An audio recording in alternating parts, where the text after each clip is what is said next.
வீரர் சொன்ன விஷயத்த ஃபோன் பண்ணி பாண்டியம்மா அவங்க தம்பிக்கு சொல்லிடுறாங்க. நான் எங்கேருந்து கூப்பிட போகிறேன், நான் கண்டிப்பாக வரவே மாட்டேன், அவள் அங்கேயே கிடக்கட்டுன்ற மாதிரி சிரிச்சுக்கிட்டே சொல்லிகிட்ருக்கிறாரு ஒரு பக்கம். இன்னொரு பக்கம் பார்த்திங்கன்னா இங்கே இவங்க குழந்தைய தூங்க வச்சுட்ருக்காரு சண்முகம். அப்போ ஏன்டா தங்கச்சி குழந்தையெல்லாம் கொஞ்சம் உன் குழந்தைய இன்னைக்கு கொஞ்சம் போகிறேன், நம்ம வீட்டில் என்றைக்கு தான் நம்ம குழந்தை வர்றதுன்னு சொல்லி கேட்க, கூடிய சீக்கிரம் நடந்துடும் அதான். இப்போ ரத்னாவும் வாழத்துக்கு போயிட்டா, அது வீராவும் அவன் பாட்டுக்கு இன்னும் கொஞ்ச நாளில் வாழத்துக்கு போயிடுவான். அதுக்கப்புறம் இவ இசைக்கியும் அவள் வீட்டுக்கு போயிட்டான்னா நம்ம வாழ்க்கை தொடங்க வேண்டாம் அப்படின்ற மாதிரி சொல்கிறாங்க. எத்தனை நாள்டா இப்போ வீரா எங்கேருந்து எங்கள் அப்பா எங்கேருந்து கூப்பிட போகிறாரு அப்படின்னு சொல்ல, அதுக்கெல்லாம் என்கிட்ட வேறு வழி இருக்குது, நீ கவலையே படாது, உங்கள் அப்பா கண்டிப்பாக கூப்பிடுவான்னு சொல்கிறாங்க. அப்படியே போகிறா அப்படின்ற மாதிரி கடுப்பாயிடுறாங்க பரணி ஒரு பக்கம்.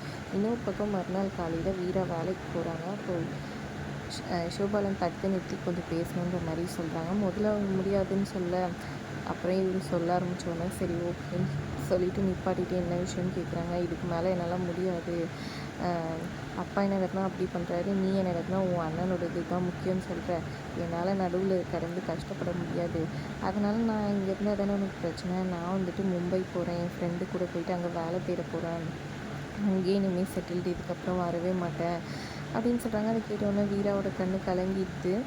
சும்மா தானே சொல்கிறேன்னா, இல்லை நிஜமாலே நான் கிளம்புறேன், நாளைக்கு காலைல ஃப்ளைட்டு, நான் கிளம்புறேன், இதுக்கு மேலே உனக்கு இதுவாக இருக்க மாட்டேன், எல்லோரும் நல்லா இருங்கன்ற மாதிரி சொல்லிட்டு ஃபீல் பண்ணிவிட்டு அங்கேருந்து போகிறாரு.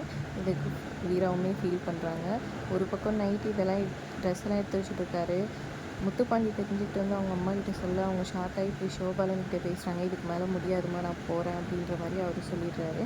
இவங்க பயந்துக்கிட்டு உடனே இசக்கிக்கு ஃபோன் பண்ணி நடந்த விஷயத்த சொல்கிறாங்க. இசக்கி எல்லாருக்கிட்டேயும் சொல்ல, வீரா கிட்டே எல்லாருமே கோவப்படுறாங்க. ஏன்டி இப்படி வீம்பு பிடிக்கிற, போடி, எங்கள் அப்பா என்னைக்கிடி கூப்பிட்றது, போய் வாழ பாருடி, அவன் நல்ல பையனானன்னு சொல்லிட்டு ஒரு பரணியுமே சொல்கிறாங்க. அதெல்லாம் முடியாது, எங்கள் அப்பா கூப்பிட்டா தான் நான் போவேன், இல்லாட்டி என்ன நடந்தாலும் இந்த வீட்டை விட்டு போக மாட்டேன்ற மாதிரி சொல்லிடுறாங்க.